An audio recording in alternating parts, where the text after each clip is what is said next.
My thing that I told her is honestly, just do it. Like if this is what you want to do and you're passionate about it, why spend all of your time making somebody else's dream come true and not making your own dream come true? And so I was just kind of talking with her of like, if you want to do it and your heart is in it, you can do anything. Like you just have to believe in yourself and take the jump and take the risk. And if it doesn't work out, there's still those jobs. There's still Indeed. There's still all of those things that you can go back to, but at least you can say you tried.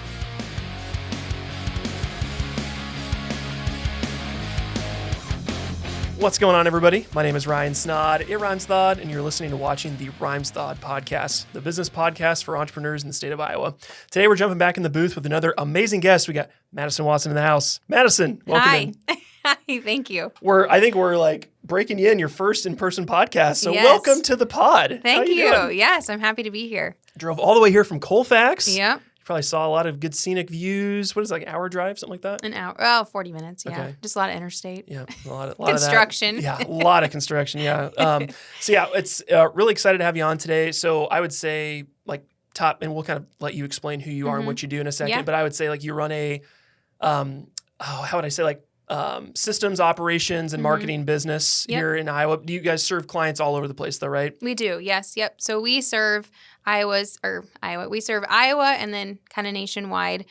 We do what started out, I guess, in Wasson Management Marketing was more operational. So that's kind of when I started my business, I was thinking more operation systems and stuff like that. But then as I started growing within my business, I'm like, you can't really grow a business with just operations. So then that's where the marketing came in. So it was kind of essentially both sides to be able to grow businesses that way, kind of twofold. Sure. No, I love that. Yeah, and we'll talk a lot too. Like Madisyn and I have worked together on some projects before, and we're kind of all in the intermixed in different social circles. We were talking about how we first met, and I think it was, you mentioned Chris Reel, who was episode like 3 or 4 of this podcast. We're on episode 96 right now, so it's been a while, but kind of funny how that all kind of ties together. But I would say before we jump into your backstory and everything, I would say if you're in an Uber with a really chatty driver for like a half an hour, and they ask you like, who are you? What do you do?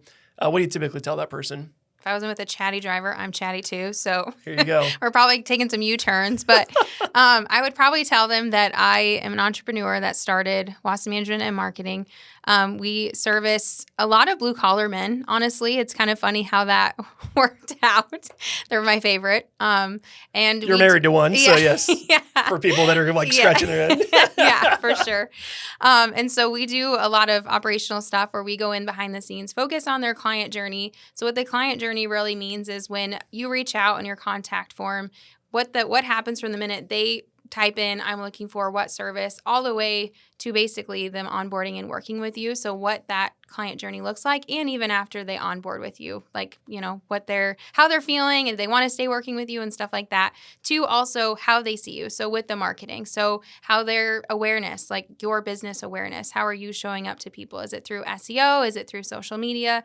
Is it through digital ads, email marketing? Like, what does that look like? We do essentially both sides of that to bring awareness to your contact page on your website, and then kind of what your client journey looks like when you are working with that person, or vice versa. But no, I love it. I think systems are such a huge part of this too. If someone's listening, and like, what the heck am I going to get out of this episode? I think definitely learning some of these. How do you make it more efficient? How do you make that process smoother? Right. I mean, people just think when they go through a business that's very systematized, it can feel robotic at times, but if it's really well intentional, it's like you're kind of being like held by the hand and guided through every little, like, I think of like LOF, the oil change place. You think of like that experience of going to an auto shop and how clunky it is to get your oil changed. Where they literally like hold your hand through every process. You stay in the car, like, would you like something to drink? Here's your oil filter. Do you want a new one? Like, thanks for paying. And you're out in like 10 minutes. It's like that system wasn't just by accident. Somebody was very intentional and sat down and said, how do we make this the most efficient and good experience for our customers? Yeah. I think about Chick-fil-A too. I mean, they have a solid system down for their client journey. Yeah, to the point where somehow they innovated fast food to be where like every other fast food restaurant's copying everything they're doing, because each location makes more profit than any other fast food chain, because it's just people's just glued to it, So I think there's a lot of things we can kind of talk more kind of technically, strategically with those if people are curious, like how to be more intentional with their systems and their operation in general. Let's jump back into your backstory. You mentioned you're married to a farmer. Let's kind of take it all the way back to the beginning. Where are you from originally, and where'd you grow up? So I'm originally from Guthrie Center. So born and raised, Guthrie Center. Met my husband. He lives in Colfax, farmer. So he was not moving. So we live on his family farm, and he is actually the 7th generation farmer, I think. Wow. No, wait, my son will be the 7th. He's the 6th generation farmer. What is it, like 300 years of people living on the same? That's a long time. Yeah. That's a long time. Yeah, which is pretty cool. So my son, he loves farms, so he'll probably be the 7th if he wants to be. But yeah, it's pretty cool to, be a part of something like that. And yeah, for them to carry on the family stuff. And then with me starting my own business, maybe my daughter will be the 2nd generation in my business. I don't know. But yeah, so we live in Colfax now, on a gravel road, middle of nowhere, but sure, it's kind of nice. You must have really good internet at some way. Oh, we do. Okay. Somehow we do have good internet. Took a lot of calls to be like, we need internet out here. And then CenturyLink came through. There you go. You got to do it. Shout out CenturyLink. That's awesome. So where did you end up going to college? Are you self-taught? What's kind of your technical training in this world? Yeah. So I went to Iowa State University to be a physical therapist, actually. Very different. Yes, very different. And so when I graduated, I went into like that sports rehab type stuff, and then actually went into telepsychiatry sales after that, and then dentistry, where I was a practice manager of operations for a dental office. There's the tie-in, though. It's the operation stuff. Yep. And actually with all of that, I ended up doing office management, like with the sports rehab side. I was office manager, and then I thought I wanted to go into sales. So that's when I went into telepsychiatry sales. And funny thing about that is I would sell to jails, or I would go to jails to try to sell them telepsychiatry. And the point where I was like, this is not for me is when I would ride up in the elevator with like inmates, and it would just be me and them in the elevator. Granted, it was safe because they wouldn't have let them in there with me by myself. I would hope that they wouldn't. But at that moment, I'm like, I don't see myself long-term doing this. And so then that's when I did a career change. But it wasn't until COVID when I decided like I want something more for myself. And I was kind of seeing a lot of businesses at that time that hiring for some reason, I don't know where everybody went during COVID, but they were hiring everywhere. Like people were hiring kind of when COVID was kind of coming out of, being quarantined essentially. People just maybe didn't want to go back to work. I don't know, but there was people that weren't working, and so their job posts everywhere for operations and needing like that higher level. And so I launched. At the time, it was Wasson Virtual Solutions, and I just wanted to do operational, higher-level stuff for as many businesses as I could at the time. And it just kind of grew from there, where we had to rebrand because everybody was like, what's virtual solutions? Because during COVID, that was a really big term. But then as COVID kind of, went into the back burner, virtual wasn't really trending that much anymore. And so we rebranded to Wasson Management Marketing. And with the rebrand, obviously came the marketing piece where we were doing operations and marketing. And so it's kind of cool to see it now evolve with that and new team members and all the above, which is kind of neat to see. Sure. That's exciting. I know when you first started it, I'm assuming you did everything in the business. So walk me through like the first year of what that looked like for you on like a day-to-day versus where you're at now. You mentioned there's some other team members, some other players in roles there. Yeah, so when I first started, it was 100% me. It wasn't until like my first year that I hired my first person. And it was kind of funny because I was dabbling at the fact of hiring somebody. And Chelsea, who has worked with me the longest, she reached out and she's like, are you hiring? And it was in that moment that I was like, I need to hire somebody. And so I took it as like a sign or whatever you want to call it that I needed to bring her on. So she has been on with me since year 1 of my business or year 2 of my business.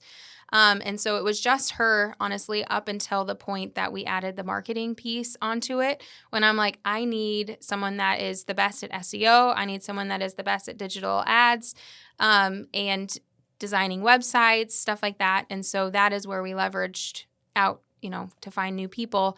And they kind of came on. So now we went from myself to 2 of us to now there's 7 of us, which is kind of cool. And we were just talking about our team culture, and that's something that's like really hard virtually because they all do work virtually. And so having a huge team that we all are in different states, all in different areas, that communication is very, very, very important when we're all working together on client accounts with a strategy.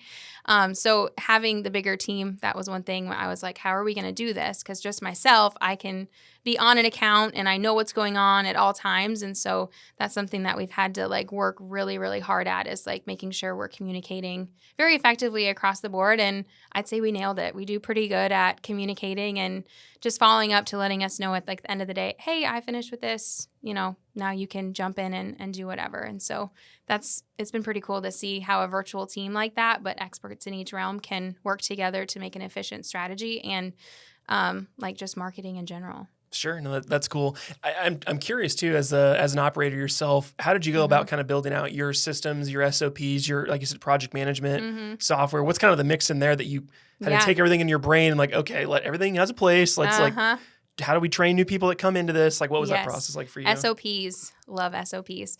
So SOPs, I say, are the easiest way you can duplicate yourself. So you have a process of how you want something done from the very beginning to the very end. Whether you realize it or not, you have your specific process. And so using a project management software like ClickUp, granted, I've moved from different ones because I'm like, I don't like this automation. Let's try Monday.com or whatever. But I always seem to go back to ClickUp. But just making sure that everything is in there with timelines and just different expectations for different client accounts of something that I've communicated with them, just making sure that it's inside ClickUp, and then that everything has a documented SOP of what's happening. In the instance that somebody does leave, there is a process and an onboarding manual for a new person to step in and kind of take over, just because, probably like you as an entrepreneur, the time as you grow for like myself is limited. So training new people kind of becomes not as much time as like you really, really, really want to spend with them. And so that's where SOPs and manuals and, like video training things come important too. Sure. Yeah, we found that really helpful. Like I've created a bunch of online courses for that we sell to the public on like how to create a video business from scratch. And ironically, I didn't realize it at the time. I was building like a huge library of SOPs where it's sort of like, just go watch every video in this train and then like come back to me in a week. And like, if you have questions, and that helps so much more. Cause it's like, I've spent the last 10 years building on this out, not even knowing that was what I was doing. So I think it's a huge piece. Loom is everyone's friend. Oh, I love Loom. So yes. Do some screen recordings, put them in a Google Drive. Like your life's easier. So yeah. No, I use Loom probably like every day just to like screen share and send it out. But sure. No, I love that. As you've kind of built the team out, you mentioned there's 7-ish people involved. When did you kind of strategically start bringing on new people? You mentioned they're all kind of subject matter experts. Did you wait until, hey, we have a client that wants ads run, let's hire an ad buyer? Or was it more like, we're going to go hire a website designer and go try to find clients that would pay for this service? Yeah. So actually, December of last year is when I decided that I was going to be bringing on someone to do ads, website, SEO, and I'm probably forgetting the other one. And so I reached out and kind of started doing like the interview process of each team member, because I wanted to be able to have the person in place, be able to like fully believe, this is our system, and I wanted them to be able to implement that before I went out to the client, so it wasn't in real time. I have a client, now what do I do? And kind of back and forth. And especially for myself, like I can't do all of that myself, and so it would just set everything up for failure of like new clients reaching out, and now I'm implementing all of these things. And so I wanted each team member in a specific seat to do a specific job in a certain way before I reached out and told clients, hey, we're now offering this service. Do you want to do that? And so the team came first, and then we started offering it to our current clients that we had that were just doing like social media marketing before we added in the other services. And it was kind of cool to see how, at first I was like, I don't know if anybody's going to buy these or want to move in, to do this. But the trust that my clients had in me in that moment was like really cool to see, of like, oh yeah, like let's move all of our marketing over there. Or if they weren't doing a certain thing, like say SEO or anything like that, of them like giving it a chance to see how it could change their business and change certain ways. And so from bringing them on, it's just been kind of neat to see it both ways, of new team members and like their buy-in to the business, but then also clients, their buy-in also of trusting us has been very rewarding, and kind of makes you tear up a little bit when you're like, you trust me? Like, that's amazing, but Sure. No, that's awesome. You mentioned when you first started out, it was a lot of like blue collar trades. Talk me through yeah. that first year. Like, how'd you get your first couple clients, and then how has that evolved and changed over time? Yeah. So when I first started and I just put out there, I'm starting Wasson Virtual Solutions because that was the name that I started. It was kind of interesting the fact that majority of the clients that I got when I started were clients that are businesses that I had worked with in the past. So I'd mentioned that when I got out of college, I went into like more sports therapy type stuff. And so those doctors were actually one of the first ones that signed on with me. And then the dentist that I worked with, she had started her own practice. So she had also signed on with me. And then just different businesses within, Colfax signed on like right away. And so it was kind of cool to service, all of them right away when I started. And so it's kind of since then branched to other blue collar men, which to be completely honest, when I started, that wasn't who I thought I would be working with, but I would not change it for a thing. I think they are fantastic to work with.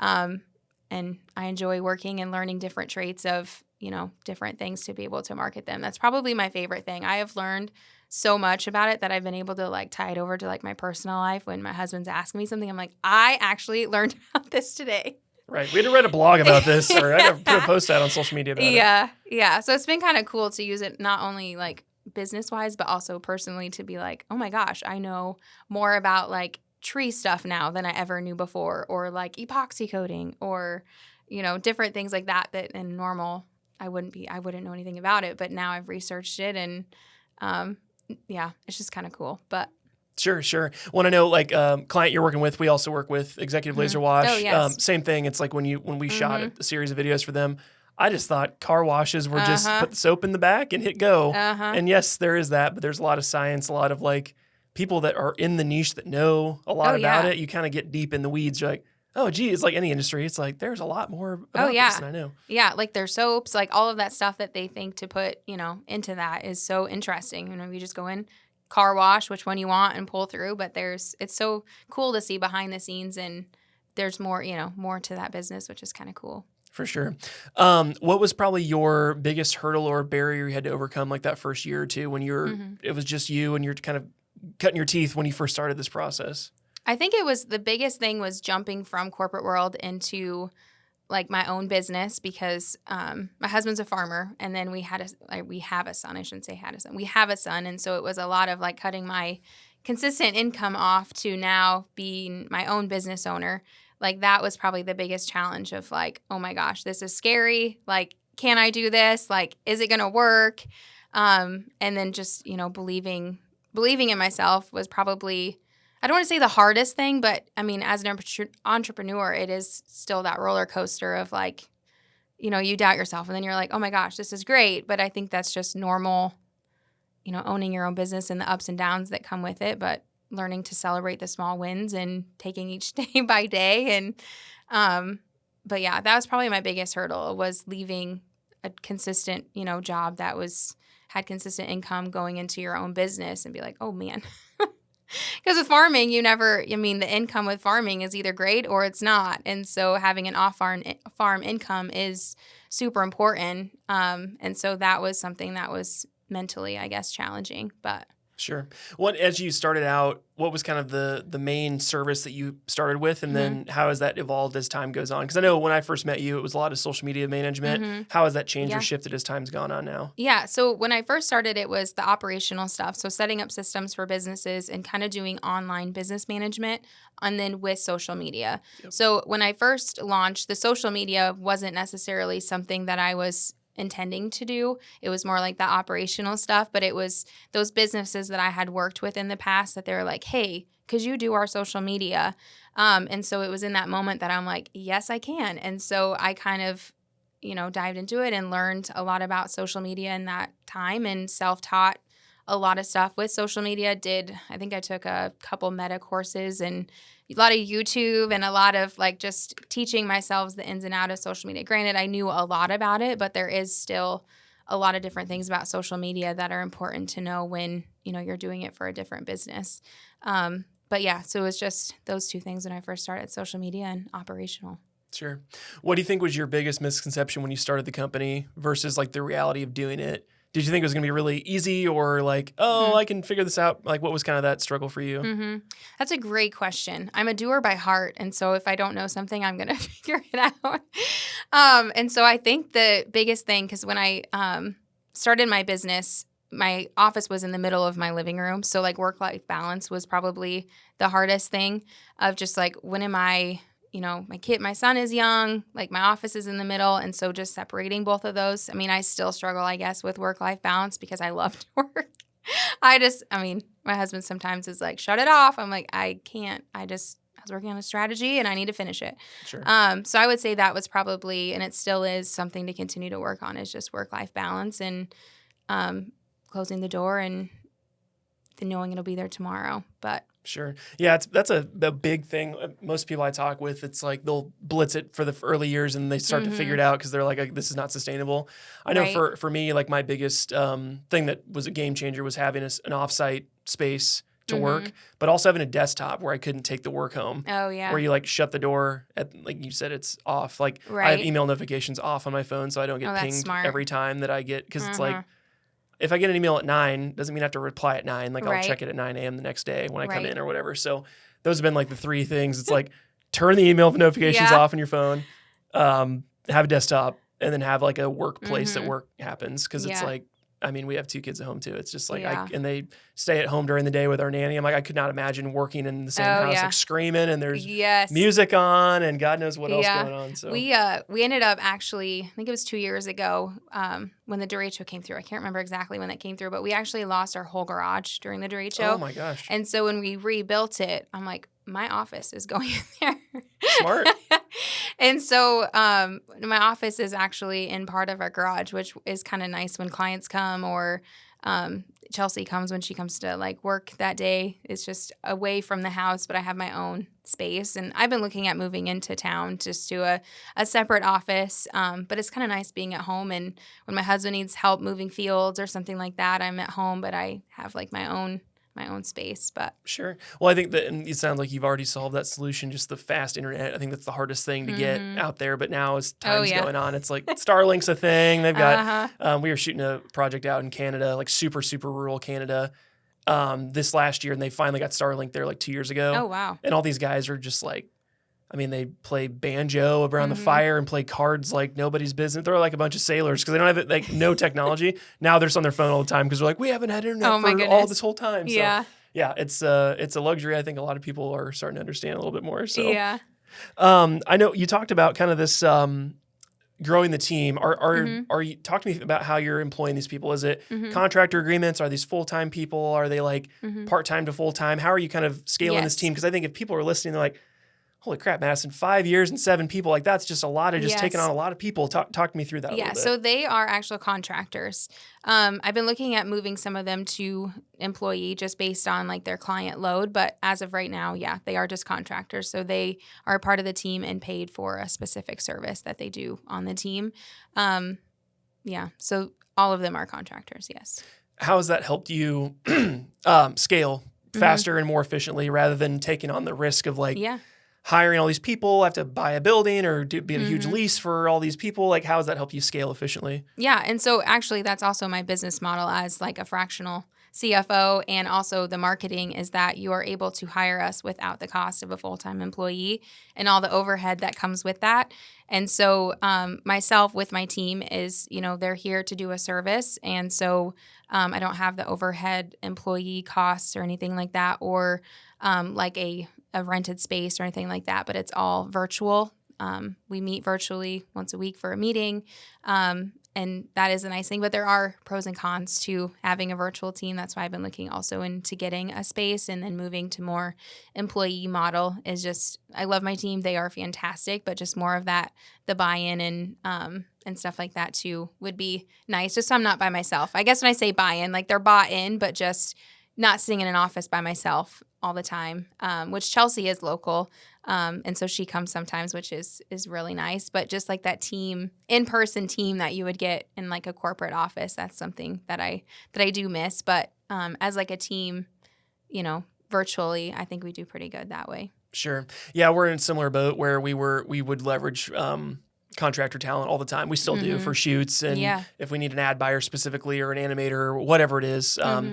But it's to the point, like you said, where if there's enough workload and it's justifiable, like would rather just have this person in-house because then there's other things we could go out and prospect for. Like, hey, we have an in-house fill in the blank where this person's full-time focused on doing this thing. So I think there's definitely pros and cons. I mean, I've worked in the agency world before and I've seen like how much more money you have to make as a business when you have 20 full-time in-house staff. It's like, oh, our overhead's like $1 million just to pay these people every year. It's like, okay, like now all of our projects are like $50,000, $75,000, $100,000 because you just have to pay all the overhead. But I think it's good in your situation though because you can be lean, but you can also like not scalp clients on price because if you start having all this overhead, you just have to pass it on to your customers and like they're just paying for you to have an ego and a huge office space. It's kind of the hard struggle there. And it's like really nice too having like contractors, not necessarily like an employee because like the SEO, for example, Krista that does SEO, like she's truly an expert at SEO and all of the new AEO and GEO terms with that comes with AI. But it's also nice having a contractor that specifically that's what she does because that's what she is really good at to just, to do that and focus on that and, and not like bridge with something else. Like she's truly focused on that. So it's kind of cool to have each team member not as a full-time employee because like you were saying, it'd be really expensive to have a full-time SEO, full-time digital ads, full-time all of that. Like granted, you'd have to cross-train. But for right now where we stand, I do like having the contractors that are, experts in each area, which it just brings, improved results to clients that way too, I think. Sure. I love it. We'll take a break from your story and we'll jump into the lightning round. We'll get a bunch of fun stuff. Are you excited or nervous about this? I'm a little nervous. I don't know exactly what you're going to ask, but okay. We're starting out strong here. What is your favorite business book or podcast right now? Ooh, that is a great question. Great question. Do we have an answer? I'm drawing a blank. I'm drawing a blank really bad right now. My mind just went blank. I can picture the cover of the book, but I cannot think of the title of it. That's okay. Well, she's sitting here thinking, Rhymes with Odd podcast is the #1 business podcast in the state of Iowa. Make sure to subscribe on YouTube. That's okay. Do you read often or listen to podcasts often? Some people, that's not their bag. So I do listen to podcasts. I have them like on repeat, but in term, like when I'm just working, like it's kind of like the radio, the background. If I hear something, I'm like, oh, that's interesting. But I don't have one that like, I guess I subscribe or like listen to a lot. But a lot of the books that I read right now are more like strategic or one of my clients, she launched a boss-minded book. And so I've just been kind of reading that right now just to kind of, I don't know, read her book and get more into her world that way. But aside from that, with kids, it's mostly, what they want to watch and or the news for my husband or anything like that. But yeah. No worries. Yeah, I used to read a lot before we had kids. Now I just don't have time. But it's when I fly for work, that's the only time I can read. Oh, yeah. So I just take a book and I'll finish it on the way up or back or whatever. It's kind of like my way I do that. What is one brand? We talked about marketing a little bit. What is one brand that you feel like is really crushing their marketing right now? One brand. You're asking me a lot of good questions. I'm here to ask the hard questions. Yeah, this is a lightning round. Any that jump out, like they're just crushing on social media or they're doing like their branding just like crazy that just grabs attention and everyone's like crazy about it? Crazy about it. Yeah. That's like funny because a lot of like the research and stuff that I look at is like competitor research for like my blue collar men. And so I'm like trying to think if there's one specific brand that I'm like, they are doing really, really well. I'm not very good at this lightning round. No, it's okay. It's okay. I didn't brief you on these questions before, so my expectations are pretty low. So, I did not prepare well for this lightning round, or I can't think today. It's like Monday, but it's not Monday. It's Thursday. Right. A brand. I should know this being in the marketing world, but I'm over here and my brain just went completely blank. Sure. Well, and I feel like there's two buckets of there's like good branding or people that do social really well, but they're like legacy brands like Red Bull or John Deere. Right. But then there's like new up and comers like Liquid Death or like Chomps or one of these other companies. It's like a CPG brand or something that's like shaking it up a little bit. You know, there's different people and different buckets there. Right. So. Yeah. Now that you say that, like obviously we watch a lot of John Deere stuff. Like John Deere with Brock Purdy has been that's been pretty solid. We've been seeing that I feel like all over because my son watches a lot of YouTube with John Deere and Mm-hmm. that's all we watch. Sure. Well, it's such a smart brand alignment too. It's like he's not even a Midwest kid. He's from Arizona, but it's like quarterback for a Midwest football team, and then just kind of his rags to riches story of like being the very last draft to becoming like a starting quarterback for one of the best teams. Like really cool kind of journey. Yeah, so. his fiance is actually from Iowa. Oh, is I she? believe. Okay. I think that's where his roots also tie back. I could be completely wrong, but I think she's from Iowa. I know he was like last fall he was all over the news because he came back to help his in-laws like harvest, and everyone's like, oh, I love Brock Purdy. Like he's from Arizona. Like I think he's kind of like guilted into coming back. They're like, oh, you have a bye week? Yeah. You better get your damn boots on and get your ass to Iowa. Come help us. Yeah, we need help with harvest. Sure. What about a dream client that you would love to work with? Ooh, that is a good one. A dream client that I would love to work with. I don't really have like, when I think of like my dream client, so it's not really like a big celebrity or anything like that. Like my heart is honestly with small businesses, the ones that are the heart of the community, the like on the baseball t-shirts or the ones that sponsor things or show up in the community. Like those are like, I guess my dream clients. I love supporting them and having them compete with the bigger companies. So I don't really... A dream client that I'm like, if I could name one, I don't have one, I guess, because my dream clients are the clients that I'm serving, are the ones that are the heart of the small communities. Sure. Would there be an ideal like number of the clients? Like, oh, we'd love to hit 50 clients on retainer, or 100 or 1,000. Like, what would kind of be that number for you? Right. Like 100, I would say. Okay. Yeah. That's good. Yeah. I mean, that would be a big, big goal, but yeah. Sure.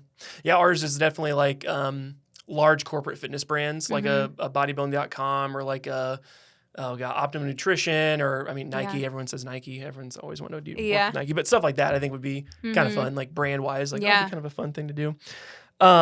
Okay, let's see here. So, would you rather great. fight a horse-sized duck or fight 100 duck-sized horses? I'll ask you again. Okay. Would you rather fight a horse-sized duck? Yes. So one horse, or one duck the size of a horse. Yes. Okay. Or 100 duck-sized horses. I'm going to say the one horse-sized duck. Okay. Because it's 1-to-1, but also bigger than me. Yep. But the other one, there'd be 100 of them coming at me, right? Yes. Yeah. And I could not fight off 100 of them. So I'm going to say 1-to-1. Okay. You get one weapon. What are you picking? Oh, that's a great question. Someone comes to your house, like they're one weapon. What do you got? I'm like, oh, my kids have the Legos, but they're not Legos. They're like these little doll things, but when you step on them, they hurt so bad. Sure. So a duck would have like really big flippers. So I would say those little tiny, whatever they are, Lego things would be my weapon because that would hurt the duck's You're just feet. going to spread them out and let them run through your like trap. That's crazy. Anybody that has stepped on one of those would be like, that would be a good weapon because they're not going to be running after me after that. He's going to be worried about his flippers. So. Yep. That's, I did not think you would say that. That's why I have to ask these questions. This is great. Okay. Strangest client request you've ever gotten before? Oh, man. I don't know if I can go on and say. You don't have to say who it is.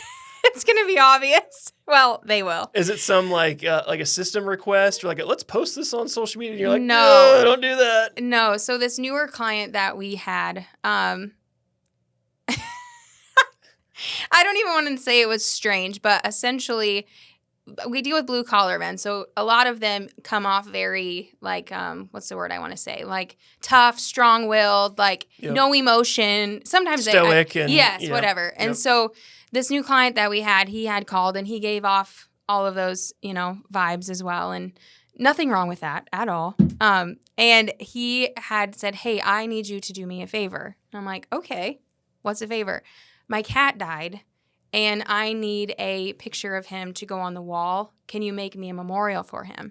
So it wasn't strange, but it was kind of one of those things where I'm like, oh, I think I'm reading you wrong. Sure. He's like really probably sad. He's like, I need to like take the day off. Like my cat's gone. Yeah. And pets are like family, but it was like in one of those moments. I shouldn't say that was the strangest thing that ever happened. Of all the requests that you probably get on a daily basis. It was a unique one. Yeah. Can you order a framed picture of my cat that just passed away? And make a memorial for it to put on the wall. Yeah. I could see that being strange. And so at the moment it was strange, but all of our pets are our family too. And so we love to create it for him. And so we did create a memorial, and he ended up printing all of them that we created and put them on his wall and sent us a picture of them. So that was pretty cool. That is awesome. You're making changes in people's lives every day. Yeah. This is great. So maybe that wasn't be a strange request. It was just not one I was expecting, I guess. Sure. Yeah. Okay, last question here. Which fictional character would you trust to run your company for a week while you're on vacation? Ooh, fictional. Mm-hmm. That's a great question. I'm trying to go through all the fictional characters that I know of. Which one would I choose? I've been dealing a lot with AI fictional characters. Okay. So I don't want to name those, but I would name one of them to run my business. That's smart. And it's probably very practical as well. Yeah, but in terms of you mean a character, a cartoon character? Cartoon, superhero, somebody from your favorite daytime TV show, whatever. Any characters that you feel like would do a good job running your company while you're on vacation. While I'm on vacation. See, the funny thing about this is my son is a 40-year-old and a 6-year-old body, and so everything that he watches on the TV, when he does watch TV, whatever, is all farm-related stuff. Okay. And so I'm having a hard time thinking of You're thinking of just farm influencers. Yes, and I'm I don't really think I'd want them to run my business. Right. But I don't know. I'm doing really bad at these questions that you're asking me. It's the very last one, so you're at the end of the tunnel here. I don't even want to say something like Wonder Woman, because that's that could work. Yeah, that's very a common thing, I guess. She could throw lightning at everything and just fix everything. And those little Lego things. Oh, your automations aren't working? Lightning, zap. These ducks are coming at you and they're stepping on Legos. You're zap with it. Yeah, I think you do a okay job. Yeah. Okay, well, you've passed through the gauntlet. Congratulations. My goodness, I was terrible at that. You can take a breath. It's okay. I think interesting kind of bringing it back here. We talked about kind of all the different skills you have to have as a business owner. What do you feel like is the most underrated skill that you've had to acquire since becoming a business owner? I think just being adaptable, because from the moment that I started business to where I'm at now, being able to adapt and pivot to where the industry's going, or being open to learning new things, because with a lot of the blue collar men, all their businesses are different. Their services that they offer are different. And so being adaptable, but also willing to learn something new and to always be learning, I think is probably the most important thing that I've learned and had to develop, as well as always working on yourself to how you can show up better in different ways with leadership, or, with client experience or anything like that. Sure. No, that makes a lot of sense. We talked about kind of the different software tools, operational stuff. What's kind of your go-to softwares? You mentioned ClickUp. Any other ones that Slack. Slack would be great. Yes. So rattle some off to me that you think would be ones that people listening should try to implement if they want to try to be more operationally efficient in their business. I would say Slack is a big one, just because communication across the board, obviously with our virtual team, is really important, but not connecting it to their phone. So work-life balance. So Slack is a way for, if I'm working late at night, I know I can just send a Slack message that they would see it in the morning. So that way I'm not texting them and be like, hey, before I forget, it's 8:30 p.m. and you're not working, and now I'm crossing that line of work-life balance. So Slack is a really good one. ClickUp for project management also is good. Zapier is amazing for automations, things that you can do in your sleep. It can automate when somebody purchases this, then have this happen, or anything like that. We do use Flowdesk also for email marketing, automations, ClickUp. What else do we use? I love Cloud Campaign. That's our social media scheduling platform. I'm trying to think, what else do we use? I think any AI tools at all? Oh yeah, we use ChatGPT on the daily. Yes. And then now we are implementing our own AI tool, but sure, more to come on that. But yeah, that is, I guess, a lot of them that we use. We do use ChatGPT. Yeah. Sure. Well, I know before we started, you'd also mentioned you got accepted into the Goldman Sachs small business program. Talk me through that process and kind of how you got involved with that group. Yeah. So I'd always kind of heard about the Goldman Sachs program, and I actually went to the Urbandale Chamber conference. I think it was early spring, and I was just walking around talking to the vendors, and Jackie, who is a part of the Goldman Sachs, was there with a booth, and I was kind of reading through like what all it entailed, and it was basically everything in your business. So marketing, operations, finance. There's like a legal part up to it.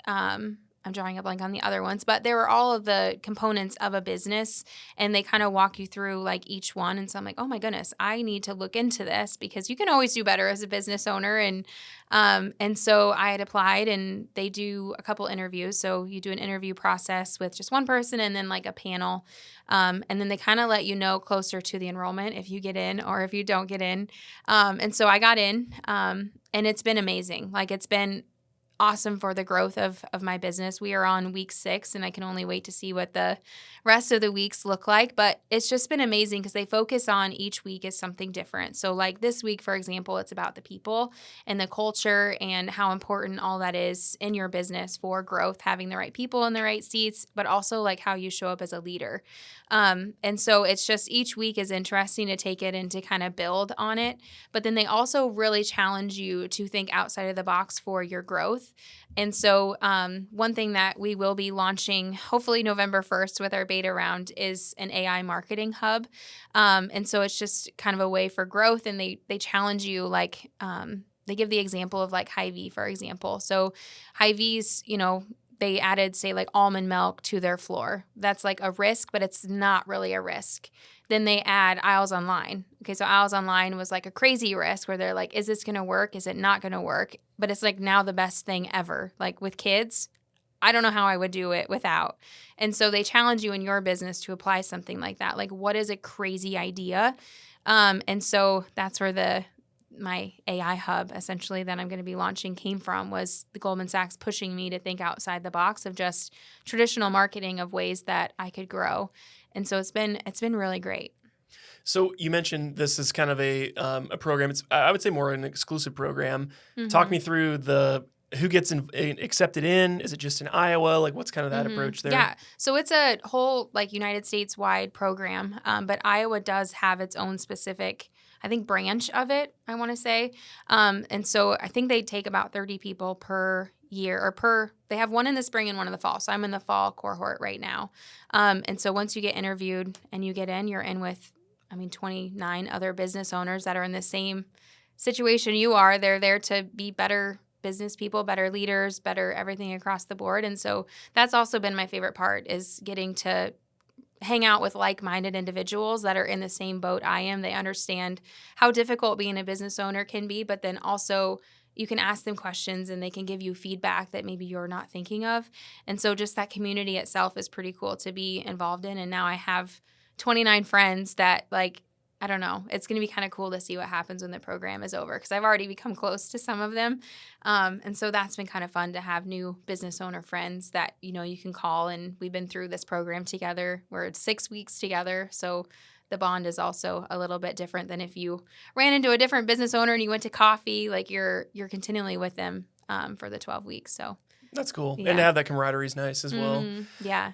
You mentioned this AI cohort. What is it, and why? Like you mentioned, you're kind of like pushing the boundaries. What is it, and how is it making an impact for people? Yeah. So the whole idea came forward of like some small business owners. So going back, I guess my ideal business owner are the small businesses in the communities, the ones that are showing up for different things, sponsoring, all that stuff. And so when I was thinking of like my advanced idea, I'm like, not all small businesses are at the point where they can either hire somebody full-time for marketing or they can hire a contractor. Like it's just not in the budget for that. And so that's where this AI hub came in, of like, I want to build a team that can be affordable for everybody to have strategic marketing, to be able to grow, to be able to get to that point.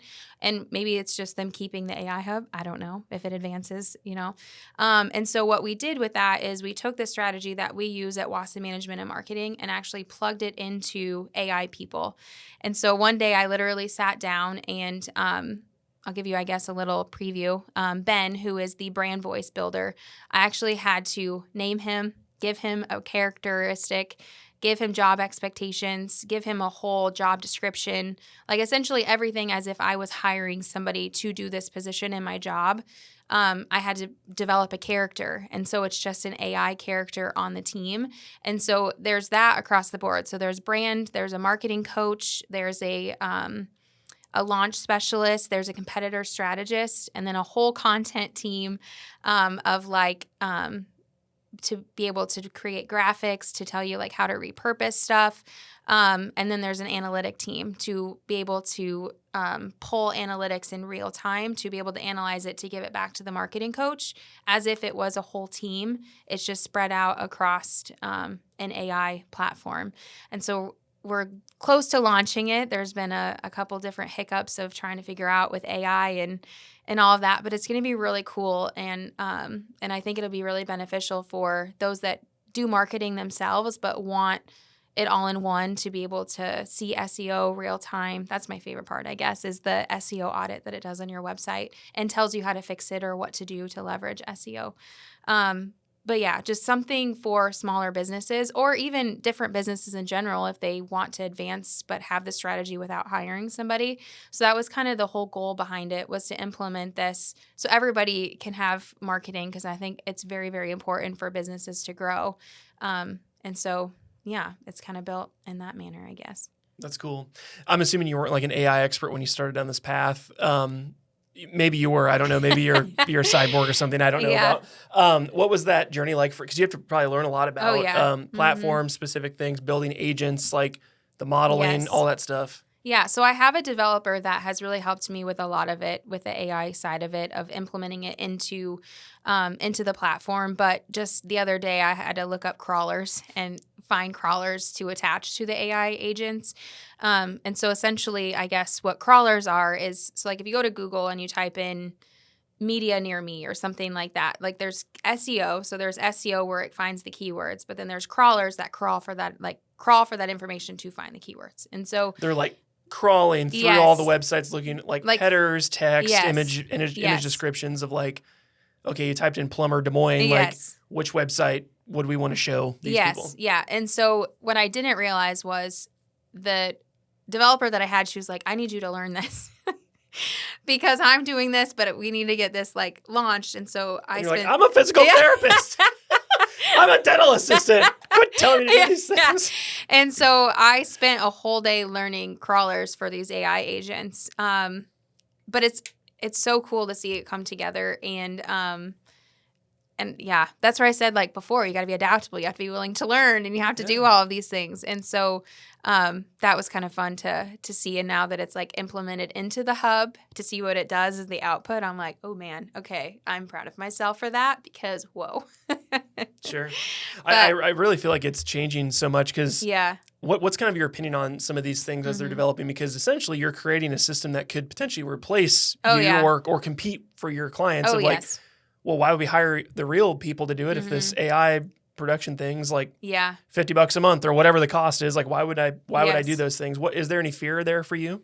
So there is a little bit, but I don't think AI is smart enough yet to be able to do that. Now down the road, do I think it could? I think it could, just because I can see what the AI hub can do right now.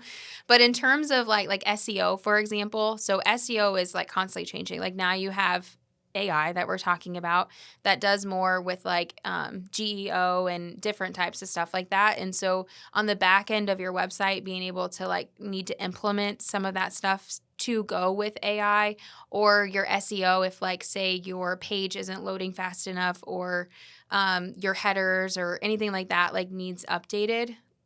Like right now, unless I'm completely missing something, there's still human need for stuff like that. And then like graphics, like some graphics, they look very realistic and some of them they don't. And so I still think that like within that, like creating certain graphics for certain things, like the human is still needed. Like obviously with like videography and stuff like that, like AI can't replace you going on site to do videography and stuff like that, or like a photographer. But it could replace like you doing that and then putting it into AI to generate repurposing and and stuff like that. And so that also is a reason why I did implement this hub, is because I have the fear of someday what I do could be replaced. And so I'm like, I'm going to get ahead of the curve and implement this AI hub, where right now it's just a tool that we're going to also use like within Wasson Management Marketing. And it is our strategic background of everything that we do as a business in the hub. But in the hub itself, there are some things that like a human still has to do. Like they still have to prompt it with your brand voice, your brand identity, your brand colors, your brand, all of that stuff. And then its output is there. And then like some creation, like it's not smart enough completely yet to do that.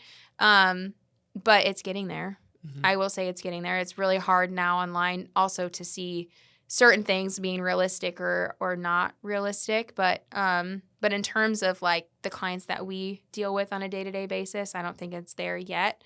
But the fear is someday. Yeah. Well, at least then maybe you don't lose the client. They just downsell to your lower tiered package, and then they're still in your ecosystem. And if they need more supplemental work or help, or hey, can you just do this for me and I'll pay you more? Like it kind of keeps them in your ecosystem rather than, we used to do, for example, like we use a lot of AI tools for podcast editing. Like this show will be edited with an AI extension, because to sit there and manually switch the camera to me talking and then you talking and then the wide of us both talking, it's not the best use of a human's time. Oh, for sure. So there's things like that make the monotonous stuff easy, but it's like, there still needs to be human element there. But I think, prior to us doing our own editing, we used to hire overseas editors to do it. Same thing. It's like, well, now why would I pay someone an hourly rate to do this that I could do this with an AI tool in 5 minutes? Oh, for sure. Yeah. So there's a lot of those things where people that I think are scared of it have low skill jobs or low skill talent. They have low to no skill. Right.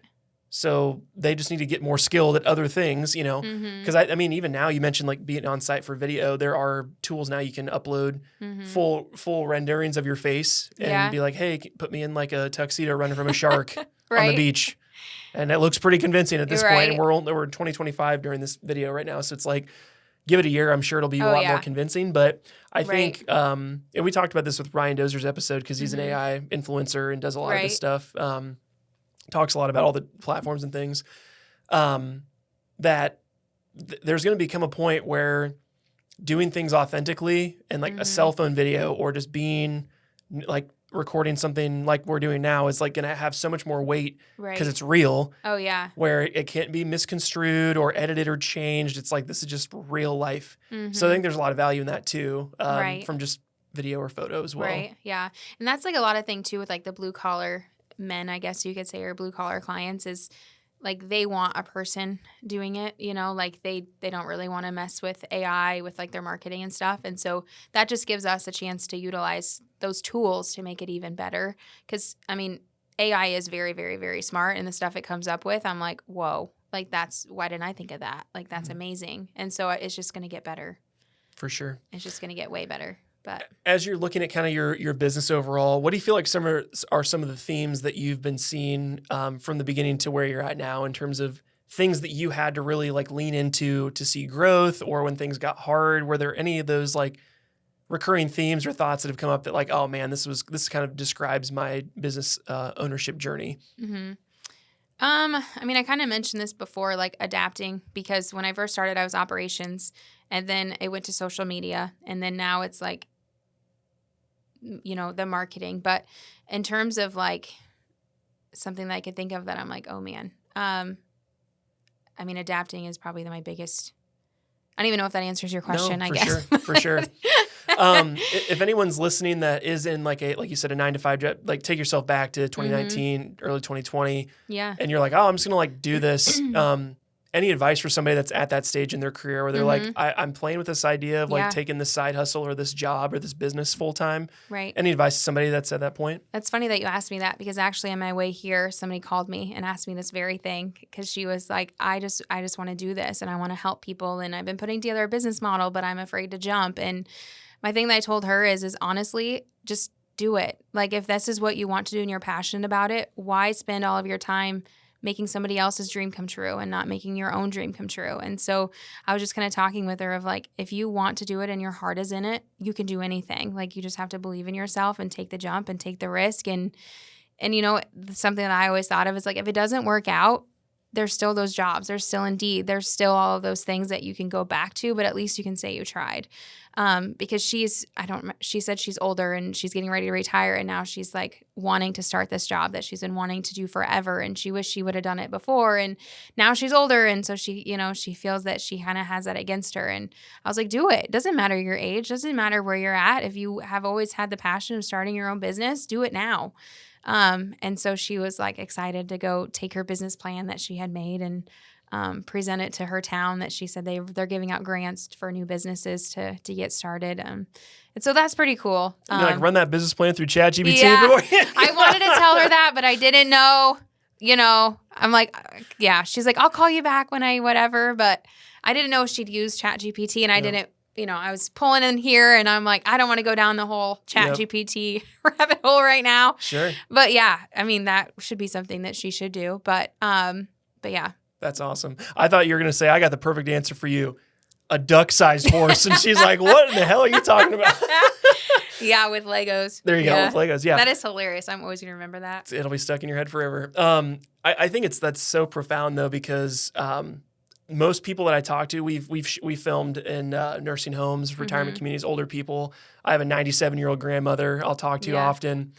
I always ask old people about regret. What's your one regret? And a lot of them, it's that, man, or it's usually business or love. Those are the two things. Like, I used to really have a crush on this girl back in 1925, and I couldn't muster up the courage to go talk to her. I'm like, okay, or it's a business thing. It's like, I had this crazy idea for a business, but I just couldn't bring myself to take the jump.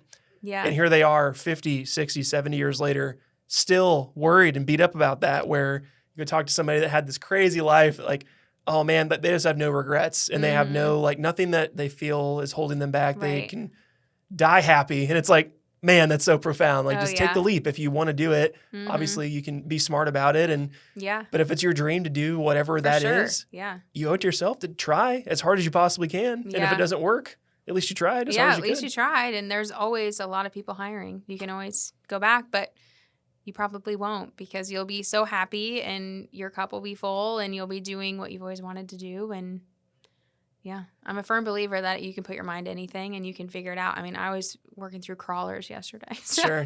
Sure. Well, and just like you said, being adaptable, being learnable, and knowing that as long as you're like providing value to whoever, like you'll always be in business as long as you can provide value to people. So, and that's a good point too, because I mean, her thing was there's insurance agent is kind of what she wanted to do, and she's like, there's so many different insurance agents, and I'm like, there's room at the table for everyone.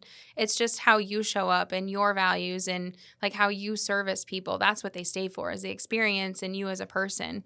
And so just because there are so many of them doesn't mean that you starting your own business wouldn't be successful. You're just now competing with them, but you're competing with them of like who you are and the services you bring to the table and the help that you give them and the support you give them. And that doesn't mean you shouldn't start it if there's a million of them out there. Sure. Because there's not a million of you. Right. So when I always say too, and I see this a lot with like, I'm 30 and I see a lot of people like my age that are going into like old tired industries and just tweaking one thing or two things. Yeah. And it changes everything. Like good examples like Chris Reel you're talking about earlier.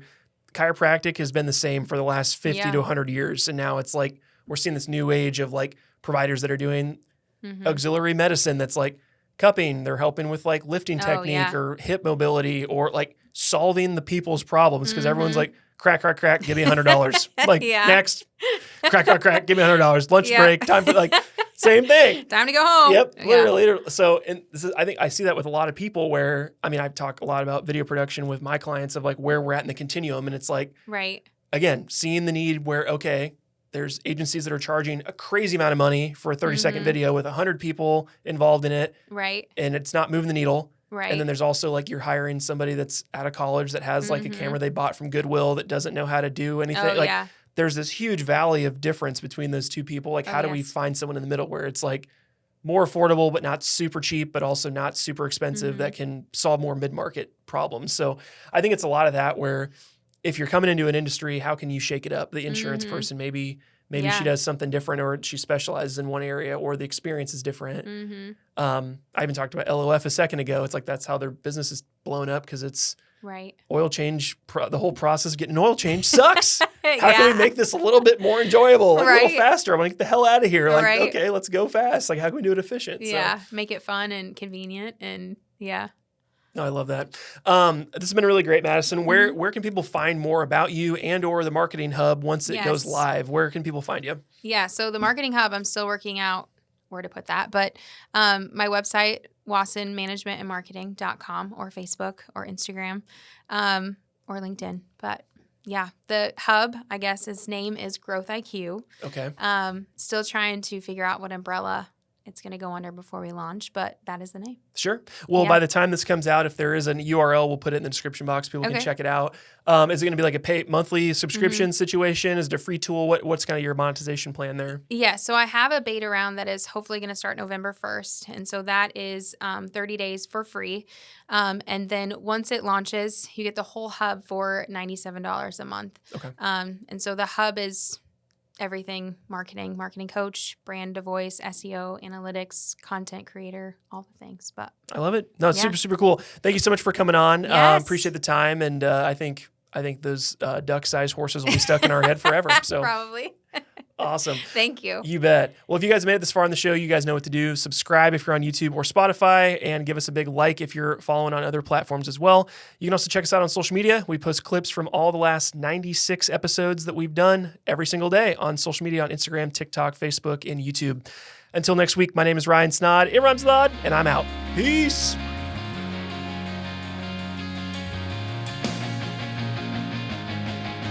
Thank you so much for watching yet another episode of the Rhymes with Odd podcast. We really do appreciate your support. If you could give us a 5-star review on Apple iTunes, that makes a world of difference, guys. Also, if you're tuning in on YouTube or Spotify, make sure to subscribe so you don't miss another episode, and check us out on social media. Also, if you'd like to inquire more about our services here at Snaadt Media Group, or learn about doing your own podcast for your own business, you can find us at snaadmedia.com. We'll see you in the next episode. Peace.